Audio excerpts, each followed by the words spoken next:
গল bladder cancer, bladder cancer বা kidney cancer ধরা পড়ে, তখন একটা সাধারণ ভয় পেশেন্টের আসে যে আমাকে পুরো অঙ্গটাই বাদ দিয়ে দিতে হবে। তো এক্ষেত্রে কি কোনো ইয়ে আছে যে কিছু ক্ষেত্রে হয়তো বাদ দিতে হতে পারে বা কিছু ক্ষেত্রে বাদ নাও দিতে হতে পারে, এরকম কিন্তু কিছু কি মেজারমেন্ট আছে যে কি কি ক্ষেত্রে বাদ দিতে হবে, কি কি ক্ষেত্রে দিতে হবে না? গল ব্লাডার প্রথমে বললেন, তো গল ব্লাডার ক্যান্সারে হচ্ছে, গল ব্লাডার ক্যান্সার শরীরের যত রকমের ক্যান্সার হয় তার মধ্যে one of the most aggressive cancer. Okay. ঠিক আছে, সেখানে হচ্ছে ওই অল্প বিস্তর কিছু করার কোনো স্কোপ নেই। এমনিতেই গল ব্লাডারে পাথর হলেই পুরো গল ব্লাডার বাদ যায়, আর গল ব্লাডারে টিউমার হলে কিন্তু শুধু গল ব্লাডার নয়, গল ব্লাডারের আশেপাশে সমস্ত লিম্ফ নোড এবং 2 সেন্টিমিটারের লিভার মার্জিন নিয়ে, মানে গল ব্লাডারটা লিভারের যে অংশটাতে হচ্ছে চিটে থাকে তার 2 সেন্টিমিটার লিভার নিয়ে বাদ দিতে হবে, দ্যাট ইজ মিনিমাম। ওকে। ঠিক আছে, বিকজ এটা ভীষণ অ্যাগ্রেসিভ ক্যান্সার, একটু ওখানে কম করলে চলবে না, কম্প্রোমাইজে কোনো জায়গা একদম না। কম্প্রোমাইজের কোনো জায়গা নেই। ঠিক আছে, এটা গল ব্লাডার হ্যাঁ। ক্যান্সার।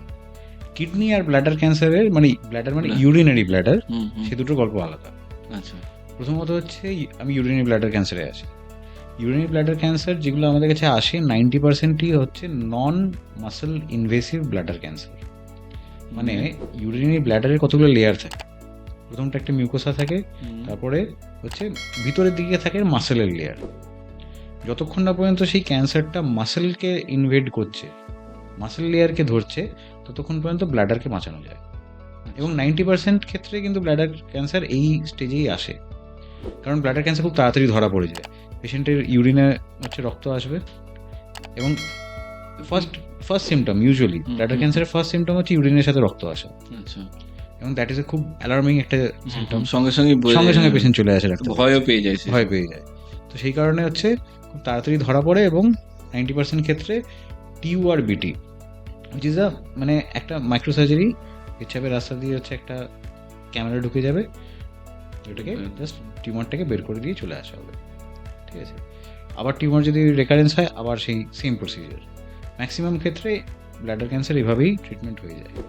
যদি মাসেল লেয়ারকেও ইনভলভ করে ফেলে এইটা চলতে চলতে, বা হচ্ছে কোনো ক্ষেত্রে পেশেন্ট অনেক দেরিতে এলো, বা ইগনোর করেছে, বা হচ্ছে ধরুন খুব অ্যাগ্রেসিভ ধরনের ক্যান্সার, মানে টিউমারের বায়োলজিটা খারাপ, ঠিক আছে, তাহলে সেক্ষেত্রে মাসেল লেয়ারকে ইনভলভ করেছে, তখন কিন্তু পুরো ব্লাডার বাদ দিতেই হবে। ঠিক আছে, খুব কম সিচুয়েশান থাকে যেখানে হচ্ছে একটা ব্লাডারের ধরুন একটা ডাইভার্টিকুলাম বলে যেটাকে, সেরকম একটা তৈরি হয়ে গেছে, তার মধ্যে ক্যান্সার হয়েছে, সেখানে পার্শিয়াল সিস্টেক্টমি করা হলো, বাট সেগুলো ভীষণ রেয়ার।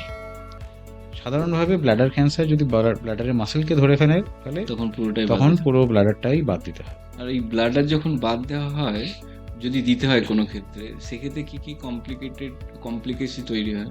সেক্ষেত্রে আপনি বুঝতেই পারছেন যে মানে পেশেন্ট নর্মাল রাস্তা দিয়ে আছে, ইউরিন পাস করতে পারবে না। আচ্ছা। তো সেক্ষেত্রে যেটা সব থেকে কমনলি করা হয় সেটা হচ্ছে আইলিয়াল কন্ডুইট, মানে আপনার ক্ষুদ্রান্ত্রের একটা অংশকে নিয়ে একটা থলি বানানো হয়, যে ইউরেটার যে দুটো হচ্ছে কিডনি থেকে যে ইউরিন নিয়ে আসে ব্লাডারে, সেটাকে তার সঙ্গে জুড়ে দেওয়া হয়, এবং সেই অন্ত্রের অংশটাকে পেটের সাইডে বের করে দেওয়া হয়। তো একটা ব্যাগ থাকে, তার মধ্যে হচ্ছে ইউরিন আসতে থাকে, এটা সব থেকে কমনলি করা হয়। আর সেকেন্ড অপশন হচ্ছে নিও ব্লাডার। নিও ব্লাডার মানে হচ্ছে ওই ক্ষুদ্রান্ত্রেরই কিছু অংশ দিয়ে একটা নতুন ব্লাডার তৈরি করা হয়, বাট তার আবার অনেক রকমের কমপ্লিকেশনসও আছে। তো সেই কমপ্লিকেশনস অ্যাভয়েড করার জন্য ইউজুয়ালি আইলিয়াল কন্ডুইটটাই সব জায়গাতেই আজকাল মানে ওয়ার্ল্ড ওভার ওটাকেই বেশি প্রেফার করা হয়, কারণ তার কমপ্লিকেশনস অনেক কম। আচ্ছা, আপনার থার্ড কোয়েশ্চেন ছিল বলতে কিডনি ক্যান্সার, তাই তো? হ্যাঁ, কিডনি ক্যান্সারে হচ্ছে আজকাল যদি কিডনি ক্যান্সার আর্লি স্টেজে ধরা পড়ে, তাহলে পার্শিয়াল নেফ্রেক্টমি, মানে নেফ্রন স্পেয়ারিং সার্জারি যেটা আমরা বলি, ঠিক আছে, সেখানে হচ্ছে কিডনিটাকে যতটা সম্ভব বাঁচিয়ে শুধু টিউমারটাকে বের করা, সেটা হচ্ছে আগেন দ্যাট ইজ অ্যাকসেপ্টেড, এবং হচ্ছে ওটাই হচ্ছে এখন স্ট্যান্ডার্ড অফ কেয়ার। তার জন্য কতগুলো জিনিস হতে হবে, যে টিউমারটাকে হচ্ছে ধরুন টিউমারটা কিডনির 70-80% অলরেডি ধরে নিয়েছে, সে তো কোনোদিন বাঁচানো যাবে না সেই কিডনি। ঠিক আছে, ধরুন টিউমারটা হচ্ছে যেটা কিডনির যে মেন রক্তের শিরা যেগুলো, রেনাল আর্টারি, রেনাল ভেন, সেগুলোকে ধরে নিয়েছে, সে কিডনি বাঁচানো যাবে না। যদি হচ্ছে টিউমারটা থাকে কিডনির একটা পোলের দিকে, হয় একদম কিডনির মাথার দিকে, নয়তো নিচের দিকে, নয়তো একদম সাইডের দিকে থাকে, সেক্ষেত্রে হচ্ছে আপনার পার্শিয়াল Partially. নেফ্রেক্টমি করে ম্যাক্সিমাম কিডনিটাকে বাঁচিয়ে শুধু টিউমারটাকে বের করা ইজ পসিবল। মানে এক্ষেত্রে কি রোবোটিক সার্জারি করলে রেজাল্ট আরো ভালো পাওয়া যায়? এই ক্ষেত্রে রোবোটিক সার্জারিটাই একমাত্র মানে ভালো Okay. মোডালিটি। ওই যে বললাম ওপেন তো আমরা সবসময় হ্যাঁ, করতে পারি, হুম। ওপেনটা তো সবসময় মানে লাস্ট রিসর্ট যাকে বলে এই সমস্ত ক্ষেত্রে। মানে প্ল্যান্ড সার্জারিতে open is a last resort আজকের দিনে। কিন্তু ওই রোবোটিকে ওই যে বললাম যে সেই হুম, ডাই হুম, দিয়ে হুম, ভেসেলগুলোকে আমি আলাদা আলাদাভাবে দেখতে পাবো, ঠিক আছে? তো ওই যে টিউমারটাকে কোন ব্লাড ভেসেলগুলো হচ্ছে সাপ্লাই করছে, আমি স্পেসিফিক্যালি সেগুলোকে ধরে ধরে আমি মাইন্ডুটলি আপনি জিনিসটাকে অপারেট একদম। করতে পারবেন। আমি ধরুন একটা বড় ব্লাড ভেসেল যেটা টিউমারের দিকে যাচ্ছে এমনি যদি খালি চোখে দেখছি, তখন সেটাকে আমি বেঁধে দিলাম, হুম, সেটা হচ্ছে আবার বাকি যে কিডনিটাকে ব্লাড সাপ্লাই দিচ্ছিল সেটাও বন্ধ হয়ে গেল, ঠিক। রাইট? কিন্তু আমি ওই আমার যেটা ফায়ারফ্লাই মোড যেটা হুম, রোবট, হুম, হুম। সেটা ইউজ করে আমি দেখতে পাবো যে শুধু টিউমারটাকে কোন ব্লাড ভেসেলটা সাপ্লাই দিচ্ছে। আমি শুধু সেটাকে বাঁধলাম, ব্লাড ভেসেল বুঝলাম, মানে ব্লাড বুঝলাম। সাপ্লাই শুধু টিউমারের গেল, বাকি কিডনির গেল না, ঠিক?